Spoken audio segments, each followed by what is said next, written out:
El placer de compartir esta mañana con el ministro de Educación, Roberto Fulcar, primer vicepresidente del Partido Revolucionario Moderno.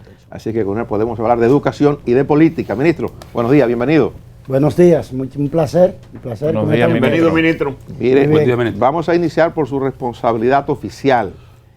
Creo que una de las cuestiones que han generado expectativas, muchas expectativas, es el tema de la educación. ¿Cómo encarar el año lectivo? ¿Cómo iniciar el año? La gente sabe que se han adoptado una serie de medidas porque ya se han anunciado, pero quisiera que usted nos cuente cómo vamos. El día 2 de noviembre inicia el año. Hasta este punto, ¿a dónde hemos llegado? Bueno, el día 2, Dios mediante, la nación va a la escuela. Y la escuela será cada casa de la familia dominicana. Hemos logrado una articulación que nos va a permitir evitar ampliar brecha y por el contrario cerrarla. Todos los estudiantes de la República Dominicana estarán en clases este próximo lunes de hoy en 7 días mediante una articulación de medios que incluye televisión, radio, internet, material impreso para todo el territorio nacional. En esta semana estamos entregando cuadernillos que son las guías mediante las cuales los profesores, las familias van a conducir el aprendizaje de los estudiantes. Hemos también garantizado una cobertura nacional a través de todas las plantas televisoras del país, no solamente de la televisión tradicional, sino también de la telefonía por cable, canales UHF.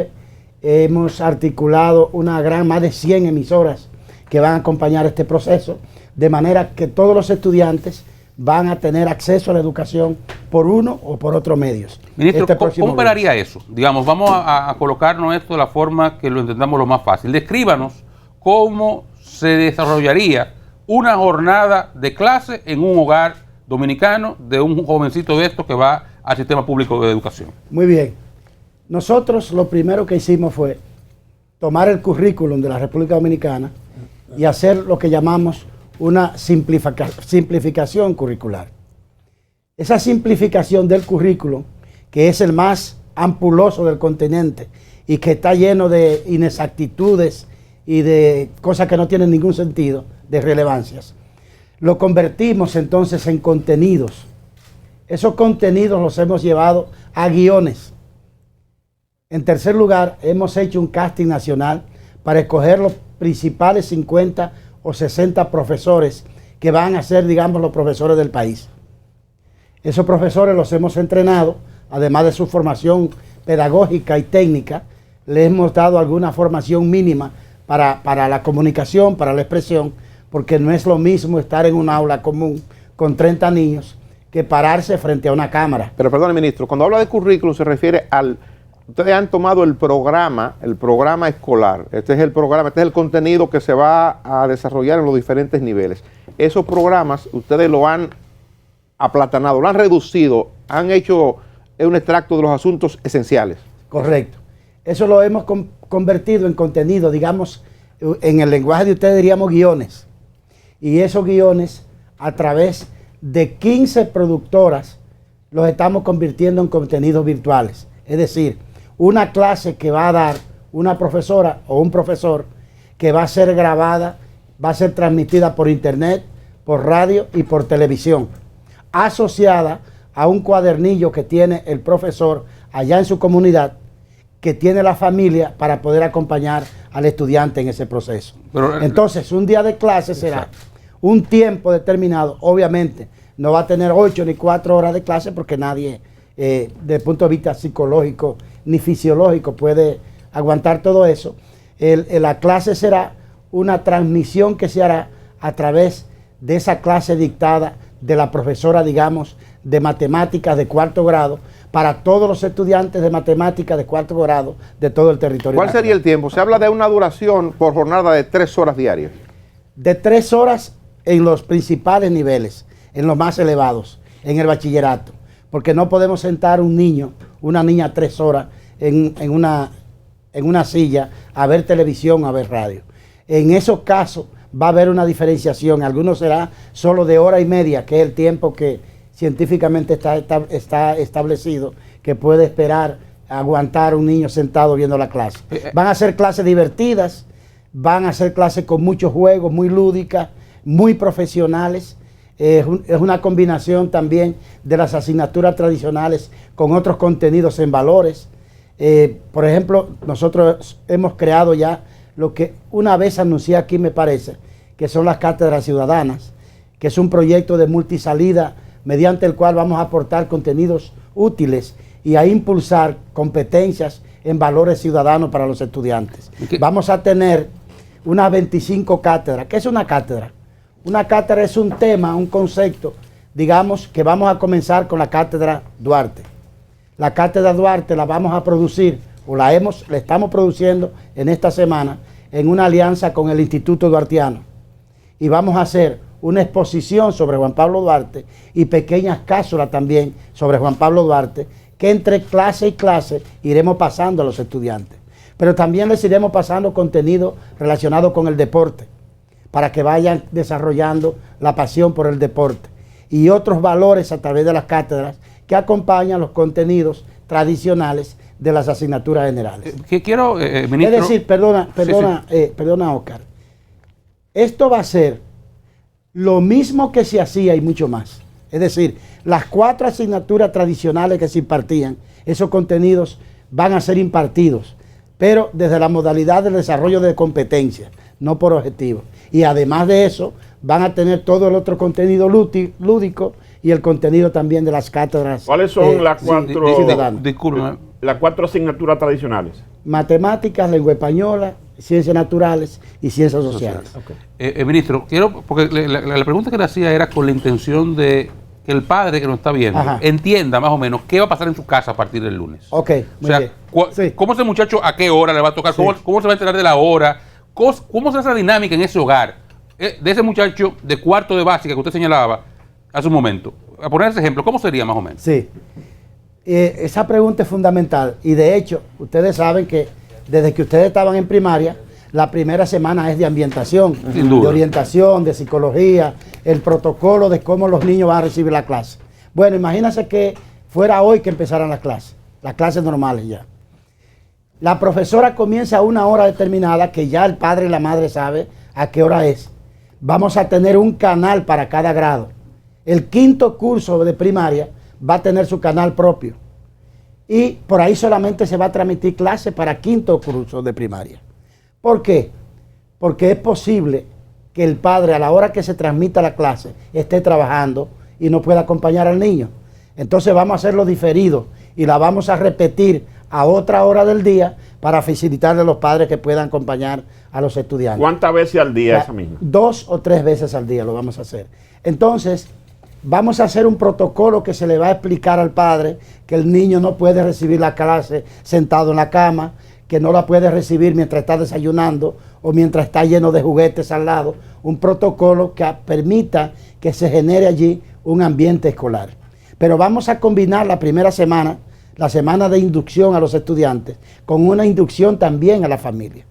Porque si no tienen un mínimo de entendimiento de cómo acompañar a los hijos, no solo le puede resultar aburrido, sino hasta un poco generar estrés en los estudiantes. Permítame brindarle una taza de café Santo Domingo, café del bueno, que le quiero hacer una pregunta sobre ese tema que usted trata en este momento. ¿Sobre el café o sobre lo que yo estoy diciendo? No, sobre lo que trata usted en este momento. Sobre el café no hay pregunta, es el mejor café del mundo. Yo le iba a decir que sobra la pregunta. Mire, ministro, ¿cuál ha sido el día de hoy ese nivel de comunicación de ustedes con los padres? Hay la Asociación de Padres y Amigos de la Escuela, esa parte que se va a hacer evidentemente que es fundamental, pero ¿cómo ha operado hasta ahora esa parte de inducción para que los padres sepan cuál es el protocolo que se va a desarrollar en el hogar? Eso que Oscar preguntaba. ¿Cómo ha fluido hasta este momento? Señores, esto ha sido maravilloso. Yo tengo casi toda mi vida en la educación y lo que yo personalmente estoy aprendiendo de todo esto es impresionante. Por ejemplo, ustedes saben que tenemos en proceso la capacitación al personal docente, que quiero decir que en un 98% se inscribió desde que comenzaron los cursos y anteayer estábamos en un 100% de todos los profesores del sector público y 27,000 profesores del sector privado. recibiendo también la misma capacitación. Pero ¿qué ocurre? Que hay momentos en ese proceso de transmisión, lo que ustedes le llaman picos, que han estado conectadas 1.300.000 personas. Eso significa que no solamente están tomando las clases y las capacitaciones y los entrenamientos los profesores, sino que la familia se está sentando a ver eso. Ahora, el lunes 2, de lunes a viernes, la semana completa va a ser para inducción general a toda la familia. Mire, papá, lo que a usted le corresponde hacer es esto. Acompaña al niño, que se levante a tiempo, que se higienice a tiempo, que desayune temprano y que esté ahora sentado esperando su clase. No lo ponga a desayunar mientras recibe la clase. ¿Incluye la vestimenta eso? ¿Ustedes tienen sugerencia para cómo debe estar vestido o...? Sí. No ¿Cómo debe tener que estar uniformados. Ok. No lo vamos a exigir. Si tiene su uniforme, mejor. Pero no es necesario que estén uniformados. Pero sí que estén formalmente vestidos, que estén sentados en su silla adecuadamente, que no tengan ninguna cosa que lo distraiga, juguetes, sonidos, sino que estén concentrados en su proceso de clase. La preparación nosotros hemos logrado, yo quiero que sepan que nosotros hemos logrado cada palabra, cada oración, cada contenido curricular ha sido supervisado por un cuerpo de psicólogos para garantizar la pulcritud desde el punto de vista ético y psicológico y pedagógico de todo lo que van a recibir nuestros estudiantes. ¿Cuál será la forma de evaluación de ese método? Cuando el profesor termina, para seguir ahí con el mismo hilo de Oscar, cuando el profesor termina de dar su clase, deja unas determinadas asignaciones que la familia la ha visto y que el profesor que está ya en su escuela, el profesor de ese estudiante va a estar allá en su escuela, no en su casa. Va a estar en el plantel. en línea, conectado. No, el profesor va a estar en aula conectado. Conectado. Sí. Eso significa que hay o ha habido una habilitación en cada aula para hacer esto. Claro. Y si el profesor no tiene internet en el centro educativo, lo va a tener en su teléfono también.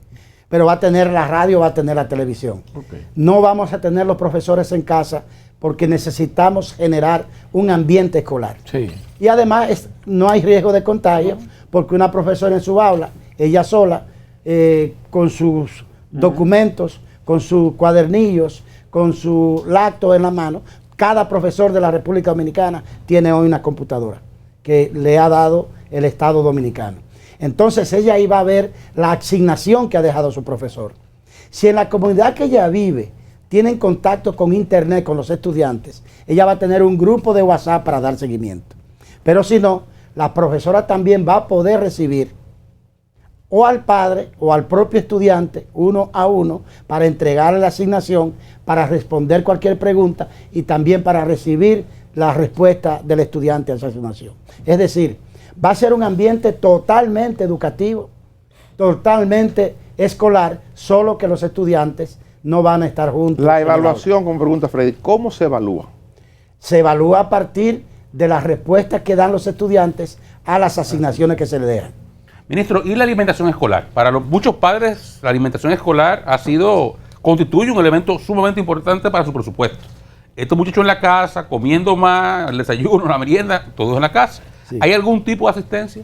Sí, estamos trabajando en un plan agresivo, Oscar, en ese sentido. Porque vamos a estar claros, como dices. Aquí hay hogares que lo único que reciben de comer es eso, ¿es así? En tiempo de clase. Esa es la verdad. Y entonces ahora no podemos dar alimentos cocidos por el tema del COVID-19.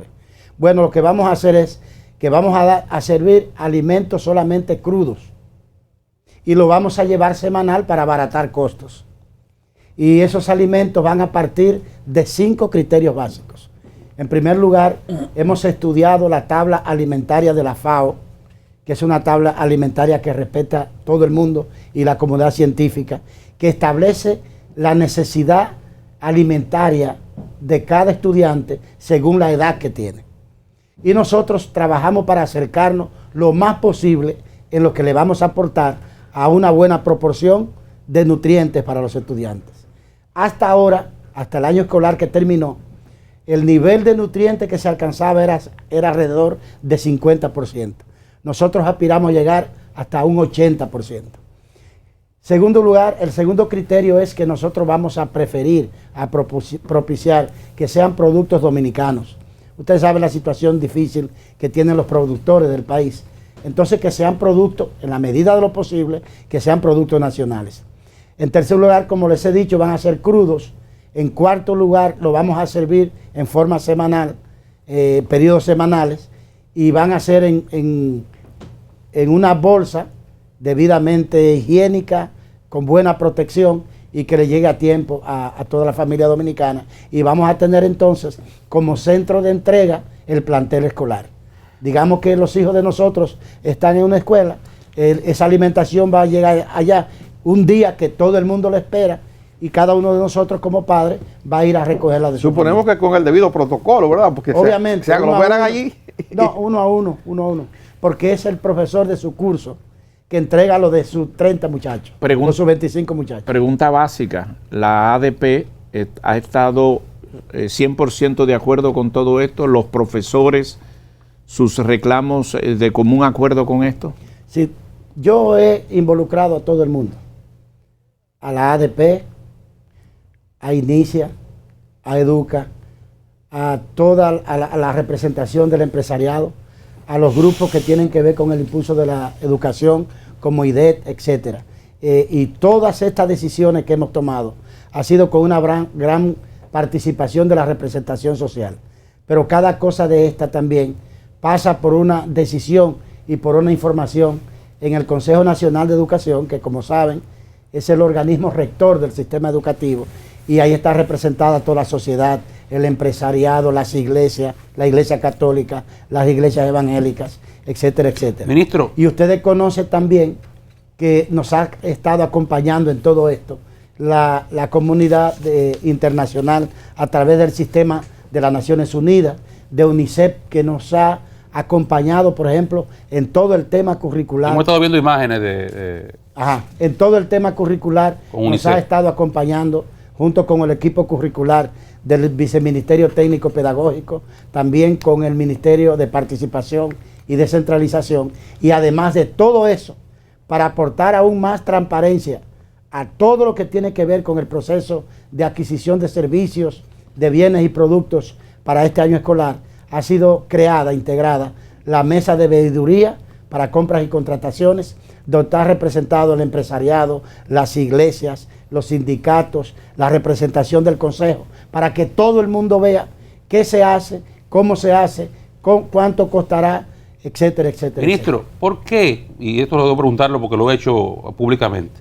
¿Por qué en este proceso tan complejo usted al mismo tiempo se metió en sustituir los directores regionales y distritales? ¿Por qué no esperó preferiblemente a que esto pasara, dejar a gente con el know-how ahí y luego abocarse a la sustitución? No le dificultó la situación, esos cambios. He hablado sobre esto una sola vez, que me preguntó un periodista en un lugar, y lo voy a hacer por segunda vez. Porque he sufrido estoicamente. No me refiero a ti. Vi incluso uno de tus análisis y con una crítica que a mí me pareció racional, lógica, para el nivel de información que tenía al respecto. El sistema educativo de la República Dominicana lo dirigen 141 personas. Un ministro de Educación que lo nombra el presidente de la República. 18 directores regionales que los nombra el ministro. Un director regional es como el ministro en su demarcación. Y 122 directores de distrito que los nombra también el ministro. Lo que a mí se me pedía era que yo gobernara el sistema educativo en este momento. Yo, y además de mí, 140 dirigentes del partido que había salido del poder. Y eso no es problema desde el punto de vista político. El tema es que desde ese propio partido se había declarado ilegal la designación de esos funcionarios por el pasado ministro que lo hizo. ¿Por cómo se nombraron esos directores? Esa es la verdadera historia. En el proceso interno para escoger la candidatura presidencial del PLD, había una lucha entre varios precandidatos, como saben. 3 de esos precandidatos eran profesores y habían sido ministros de educación. Estaba el pasado ministro, amigo Melanio Paredes, el pasado ministro Amarante Baret y el pasado ministro el señor Navarro. El señor Navarro, que era el menos influyente en el sector educativo del PLD, no tenía cómo sustituir cancelar a 140 dirigentes de su partido cuando iba a ser precandidato, y él creó una figura que no existe en la Ley General de Educación, y mediante esa figura que llamó proceso competitivo, designó esas 140 personas. Y los otros quedaron ahí a un lado, sin funciones y sin hacer nada. Esa decisión fue atacada en los tribunales de la República por otro dirigente del Comité Central del PLD, el diputado Eduardo Hidalgo, entonces presidente de la ADP. De manera que fue una lucha interna entre tendencias, y yo no tengo necesariamente que cargar con algo que además de ilegal es el producto de una lucha de la que nosotros no hicimos parte. Nosotros sí no hemos hecho eso, Óscar. No hemos degradado a un director de eso. No lo hemos cancelado. No los hemos trasladado. No les hemos reducido su salario ni ninguna de sus prestaciones. Y tampoco lo hemos dejado sin oficio. Todos tienen una función en lo más importante que tiene hoy el Ministerio de Educación, que es el Plan Educación para Todos, preservando la salud. De hecho, andan trabajando aceleradamente con nosotros en eso. No hay ningún conflicto con ellos, excepto cuando alguna persona lo manda a buscar, que tienen que venir para ir a un tribunal. Yeah. Y yo dije, perdóneme, tengo que ir, pero no tengo de otra, me obligan. Bueno. Pero ellos están trabajando Pero la ADP está satisfecha con lo que ha ocurrido. Totalmente, porque es ilegal. La ley 6697 dice en el artículo 109 que el director regional de educación lo nombra el ministro de Educación. Sí, eso está en discusión. Y esa misma ley dice, en el caso de directores de distrito, que la Junta Regional de Educación escoge una terna para cada uno de los distritos de esa regional y se la presenta al ministro. Ya hemos hecho eso en 18 asambleas de juntas regionales en todo el territorio nacional. No señalé un solo director. Esas juntas presentaron las ternas y de esas ternas designimos los de directores de distrito. Mientras yo sea ministro de Educación, nuestra gestión no va a violar un acápite de la ley, ni va a violar un derecho de nadie, porque la lucha nuestra, y ustedes lo saben, ha sido por defender derechos. Pero ya de toda manera, ya eso es el pasado, las aguas tomaron su nivel y la vida enseñó quién tenía razón. Eso es verdad. Por lo menos la parte, por eso preguntaba si no le dificultó más o menos, porque ya sé que es un hecho cumplido y tampoco se vio ninguna ley, nunca fue el enfoque que hicimos.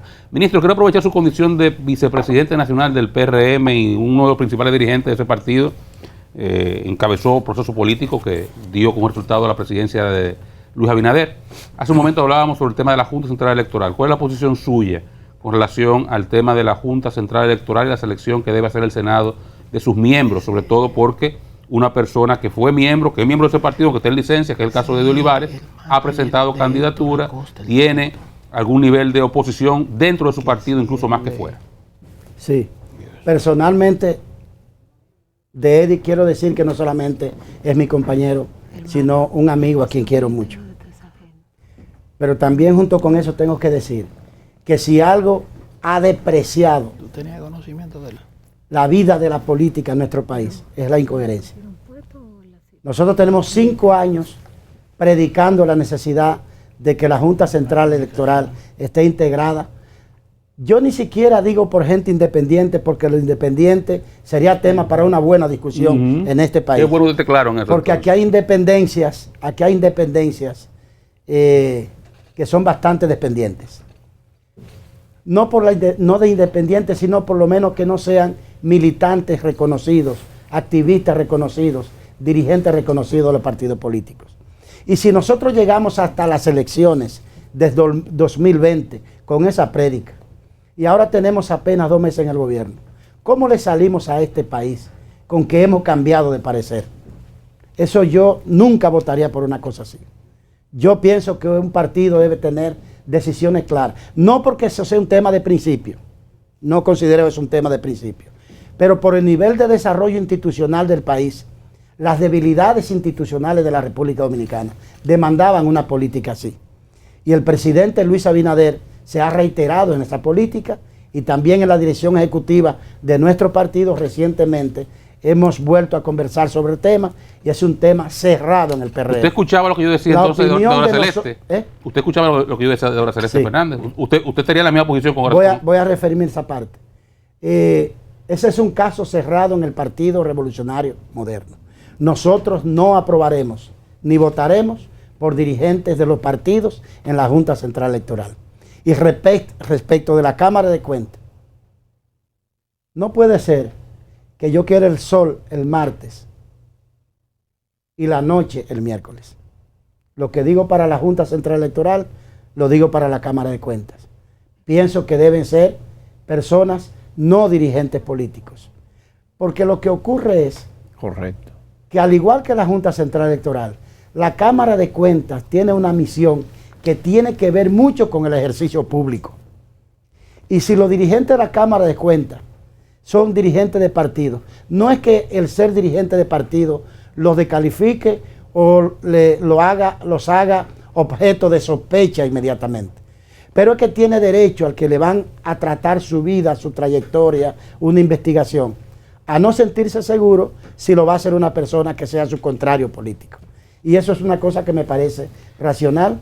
Y aunque ese caso de la Cámara de Cuentas no ha sido discutido en el PRM, yo pienso que cuando lo hagamos, la posición va a ser reiterar la que tenemos frente a la Junta Central Electoral y al Tribunal Superior Electoral. Ministro, gracias por acompañarnos. Se Y nos ya terminó el terminamos. tiempo. A la Ya clase que terminamos. ya es hora. Me dan 30 segundos para decir. Claro, 30 segundos. Quiero decirle al país, a través de ustedes y del programa, que estén tranquilos, a los padres, a las madres, que tienen un poquito de nervio y que no se preocupen que yo lo tengo también. Yo estoy aprendiendo también en esto, pero yo les aseguro que nos va a ir muy bien. El lunes todos a clase. Los que tienen internet, la reciben por internet. Los que no lo tienen, los van a hacer a través de televisión, de radio, van a tener también su cuadernillo. Nos vamos a pasar la semana entera que viene, completa, de lunes a viernes, en un proceso de inducción, como son los procesos normales en todos los años escolares. Y vamos a tener una aventura muy importante. Les quiero compartir la primicia de que el mundo está poniendo sus ojos en lo que estamos haciendo en la República Dominicana. Que ya fui invitado y lo hice por la comunidad de países de Iberoamérica, la comunidad de ministros de educación, para exponer nuestro plan. En el sistema SICA ya lo hicimos también, y fuimos de los pocos ministros de América Latina invitados a exponer al Foro Mundial de la UNESCO sobre los planes de educación en tiempo de COVID. Gracias, ministro. Muchas gracias por acompañarnos. Muy Ustedes, bien. gracias por estar con Muy nosotros. bien. Mañana de vuelta a partir de las 5 de la madrugada.